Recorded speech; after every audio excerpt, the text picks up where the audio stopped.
Hello बच्चों। आज मैं इस लेक्चर के माध्यम से बिहार बोर्ड का बहुत ही इम्पोर्टेंट क्वेश्चन जिसका नाम है 1830 ईस्वी की फ्रांसीसी क्रांति के प्रभाव प्रभाव कह सकते हैं या हम इसे परिणाम भी कह सकते हैं। हम जानेंगे आखिर 1830 ईस्वी में जो फ्रांसीसी क्रांति हुई थी उसका क्या परिणाम निकला, क्या रिजल्ट निकला, या दुनिया में अथवा उस फ्रांस में क्या प्रभाव पड़ा। हम जो भी क्वेश्चन ये बोल रहे हैं उन तीनों का आंसर यही होगा। सन 1830 ईस्वी की समय की बात है जब फ्रांस का जो राजा था जिसका नाम था चार्ल्स दसम, अच्छा राजा नहीं था और उसके शासन से जनता बिल्कुल परेशान थी।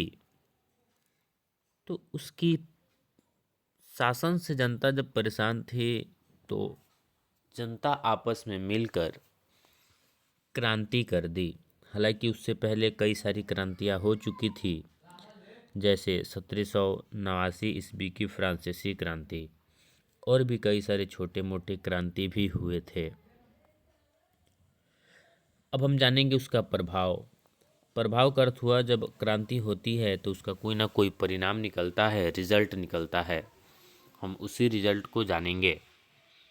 सबसे पहला पॉइंट कि वियना संधि के लक्ष्य को समाप्त कर दिया गया, यानी कि 1815 ईस्वी में जो क्रांति हुई थी जिसके तहत नेपोलियन को उसकी गद्दी से हटाया गया था, तो पुनः पुराने तरीके के शासन व्यवस्था को अपनाने के लिए वियना संधि की गई थी।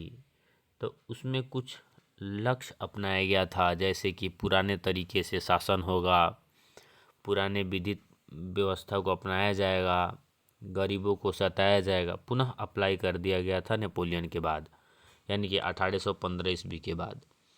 फिर इसी लक्ष्य को समाप्त कर दिया गया, वियना संधि के लक्ष्य को समाप्त कर दिया गया जब 1830 ईस्वी की क्रांति हुई, क्योंकि सत्ता जनता के हाथ में जा चुकी थी।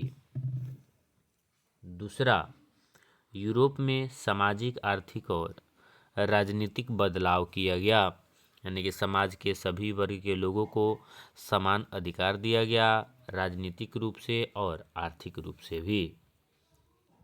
तीसरा, यूरोप में राष्ट्रवाद का उदय हुआ। हालांकि पहले फ्रांस में राष्ट्रवाद का उदय हुआ था, अब 1830 ईस्वी की क्रांति के तहत पूरे यूरोप में राष्ट्रवाद की बिगुल बज चुकी थी। चौथा, यूनान, हंगरी, जर्मनी और पोलैंड का विकास दर तेज हो गया, यानी कि यूरोप में जो विकास का दर था ऑलमोस्ट काफ़ी तीव्र हो गया।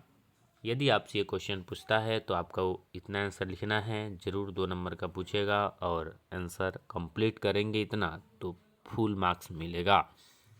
हम इसमें यहीं तक रखेंगे। अगर आपको लेक्चर पसंद आया हो तो लाइक, शेयर और सब्सक्राइब जरूर करें।